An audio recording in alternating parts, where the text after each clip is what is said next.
حضرت خواجہ حسن بصری رضی اللہ تعالیٰ عنہ یہ حضرت علی کے شاگرد ہیں، مولا علی شیر خدا کے شاگرد ہیں. اور ایک روایت ایسی بھی ملتی ہے کہ بچپن تھا ان کا تو نبی پاک کے گھر چلے جاتے تھے. تابعی ہیں، بہت چھوٹے تھے جب حضور کا وصال ہوا، صحابہ کے شاگرد ہیں.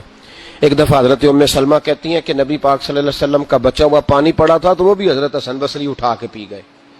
یعنی حضور علیہ السلام کا جھوٹا پینے کا بھی اللہ نے انہیں لعاب دہن شدہ پینے کا بھی بڑے صاحب بصیرت تھے.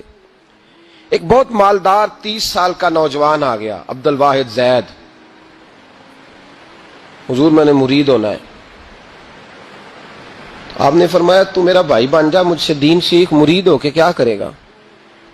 کہنے لگا حضور میں باریکی تک پہنچ گیا ہوں، بھائی تو شریک ہوتے ہیں، تو مجھے بھائی نہ بنائے، مجھے غلام بنائے. تابع داری وہی کر سکتا ہے جو غلامی کرے. بھائی تو شریک ہوتے ہیں، وہ تو مقابلہ کرتے ہیں، غلام بنائے. تو حضرت حسن بصری، حضرت عبد الواحد بن زید رحمۃ اللہ علیہ فرماتے ہیں میں کروڑ پتی تھا، ہیرے جواہرات کا ٹھکانہ ہی نہیں تھا. تو حضرت حسن بصری رحمۃ اللہ علیہ فرمانے لگے تیرا میرا سٹیٹس ایک نہیں، تو میرا غلام کیسے بنے گا؟ تیرے گھر میں تو خود 20 غلام ہیں، تیرا میرا سٹیٹس نہیں. میں غریب آدمی ہوں، ایک وقت کھا لیتا ہوں، 2 وقت بھوک کاٹ لیتا ہوں، تو شہزادہ ہے، سٹیٹس نہیں بنے گا. عبد الواحد بن زید گھر گئے، اپنے غلاموں کو کھڑے کھڑے آزاد کر دیا، رشتہ داروں کی لسٹ بنائی، سب کو دعوت کھلائی، جو گھر کے اندر مال دولت تھا ان میں بانٹ دیا، باقی پڑوسیوں کو دے دیا.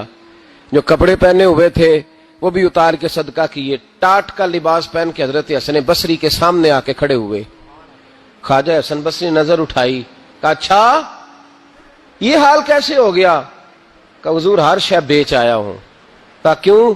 فرمانے لگے آپ نے کہا تھا تیرا میرا سٹیٹس نہیں، اب تو ایک ہو گیا ہے نا، اب تو سٹیٹس ایک ہو گیا نا، اب غلامی ملے گی. آپ نے فرمایا 3 شرطوں پہ قائم رہنا، 3 شرطوں پہ. ایک، اللہ والوں پہ زندگی میں اعتراض نہ کرنا، کبھی رب اللہ تعالیٰ کے بندوں پر اعتراض، کوئی چیز نظر آئے بھی تو شکوہ نہ کرنا، سمجھ لینا کہ میری نگاہ کی غلطی ہے. اور دوسرا، روز اپنے اوپر محنت کرنا، محبت کم نہیں ہونی چاہیے، بڑھنی چاہیے.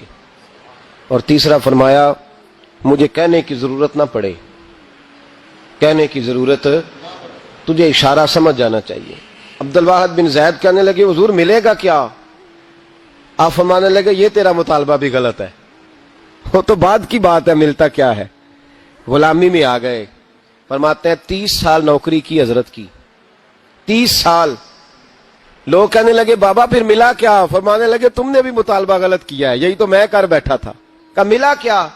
آپ فرمانے لگے میرا اس وقت حال یہ ہے کہ لوگ دعا کر کے رب سے لیتے ہیں، میں دعا نہیں کرتا، ابھی میں سوچتا بھی پورا نہیں، میرا رب وہ چیز پہلے مجھے عطا فرما دیتا ہے.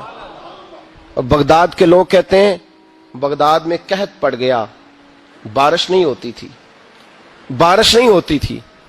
کٹھے ہو کے سارے گئے، آپ بغداد آئے ہوئے تھے، کٹھے ہو کے لوگ گئے، کہا حضور بارش نہیں ہوتی، مہربانی فرمائیں.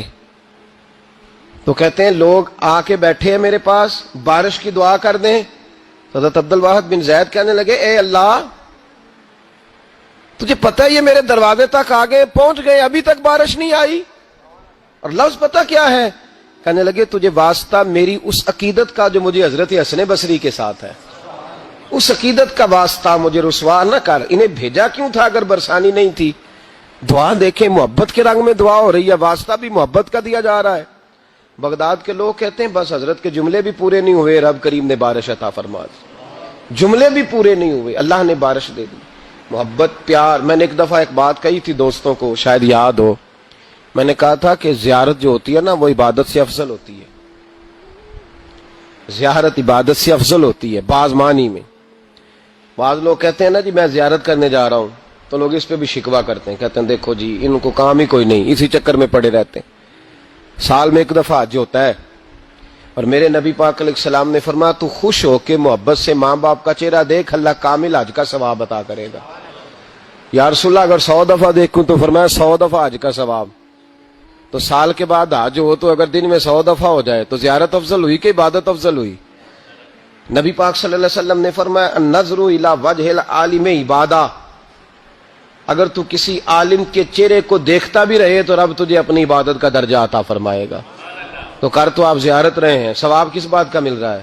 اس پر میں نے دلائل دیے تھے, وہ کسی جگہ ریکارڈ بھی ہوں گے.